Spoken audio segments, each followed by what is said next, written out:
Morning, Spencer. Good morning. And we got two great guests in studio as we visit in and find out what's doing at the Port of Shelton with our Port of Call. Good morning, Wendy and Dick. Good to see you guys. Good morning. You too. Happy holidays as we're into December. Been a little bit since we've caught up with you, and lots of things have happened on port property. Yeah. Mm-hmm. For sure. Yeah. So we did have a little airport, part of that big giant project that's happening. We did get successfully complete the electrical. So we had closed the runway, opened the taxiway for takeoffs and landings. Now all that's put back together. I think they just have to test the lighting. Nice. That was pretty fast track, pretty quick. They worked really long and hard and had great weather. Yeah, that helps. Of course, they didn't need it for paving because we didn't do that yet, but so that's exciting. And one exciting thing going on in our office is we have a new office assistant hired as of Monday, Kathy Crumples. She's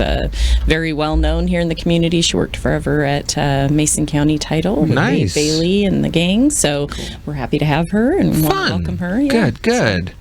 And then we had been talking about a big visit into the community. You were going to talk a little bit about this with the curb deal. Yes. So I was contacted, and just to kind of refresh, I was contacted by Janae, who's the curb staff person, Janae at the State Department of Commerce, and she asked if we could tour some possible senators, representatives that are looking ahead to legislative session and budget, and we're close here. They were going to be in Olympia, and so I said absolutely. Contacted both Belco and Lynch Creek to see if it worked with their timeline. It did, thank goodness. So we started the tour, and Senator Frocht was the one who asked for this. He's out of North Seattle, and he apparently has a big hold on the budget money and where it goes.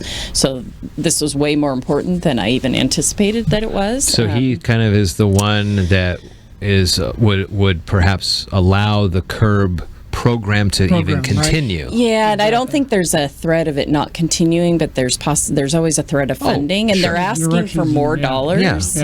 So he wanted to see if it was worth it, see how it really works. And coming from North Seattle, he probably doesn't see too many curb projects up there. No, that's rural. Right.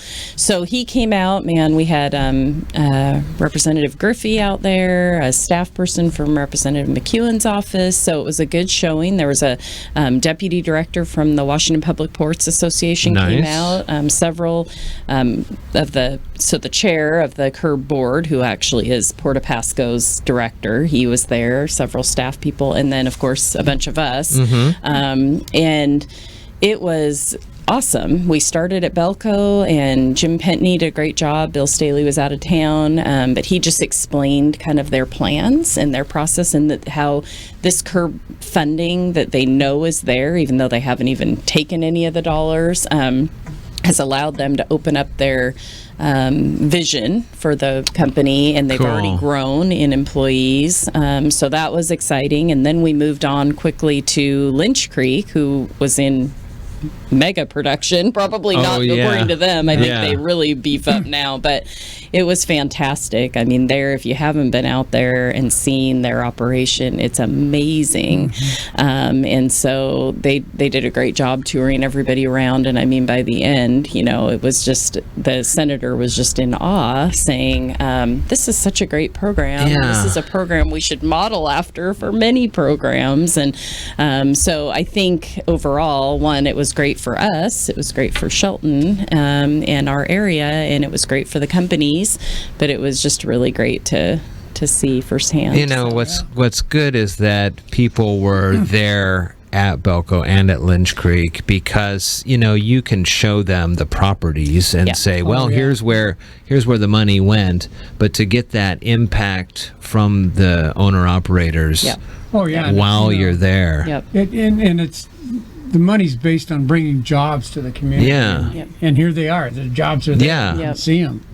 And especially this time of the year with Andy's organization. I mean, they're going gangbusters. They were starting to ramp up that week that they were there. Well, they're fully ramped now, but that's encouraging. And I know you guys, when you have presented to CERB for these last few, they've really seemed like they've keyed in on what you guys are doing and the process, how you've helped the businesses through the whole deal. Yeah. I get how somebody from Seattle area may not Right. really fully understand, Right.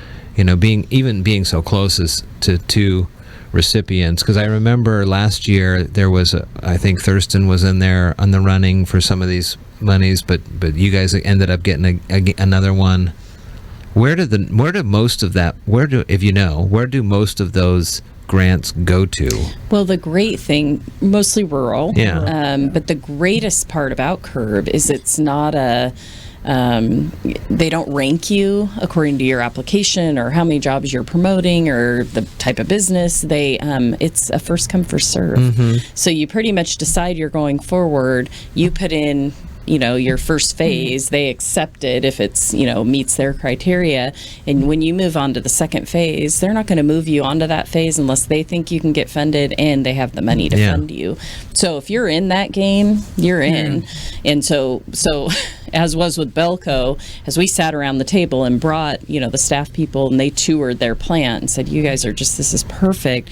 They barely they said, gosh, we only have this many dollars left. And I already know of 2 projects that are looking. And so I basically called up Belco and said, yeah, I know this is $1 million decision or more, but can we sign on this right away? Yeah. We've got 2 weeks to turn our stuff in. And they said, yes, we go. And they're flexible. We have 4 years to actually do their project. Nice. And so, and they'll give you more time if you need more time. They just want to make sure it's going to happen. So, it's one of the easiest grants. Not that it doesn't require you to, It requires a lot of work on your part. It does, and we got audited on it, even though the state auditor said to us that they don't audit state grants. They did pull that file, and they looked at one of our grants and thought they had us on an expenditure, and we had clear direction from the staff person, and so we're fine. But it's really a unique program that works, and it doesn't use any general fund. It's all revolving. Nice. So those that are paying back these funds are contributing, and then they fund the next it's just That's really great. a great so Well, good, and it's always good to know that we're adding more jobs here locally, especially on port property. Well, and just one more thing on that note is that I did invite a current tenant on port property. I did invite them to this tour, and they were as well amazed and just didn't realize, and from the small beginnings of Lynch Creek was a farm, truly a farm, and that's huge, as well as Belco. They're both family-owned companies that started very, very, very small and built into what they are today. So cool. Good success. Well, boy, it's good to bring you guys back on the air then. Good news to share. So we'll continue to check in as we move through the rest of December. Of course, it's kind of a crazy schedule with Christmas being on Wednesday, New Year's Day on Wednesday, but we'll get you back in here. We'll see you on Christmas. Yeah, we will. We won't be here those days.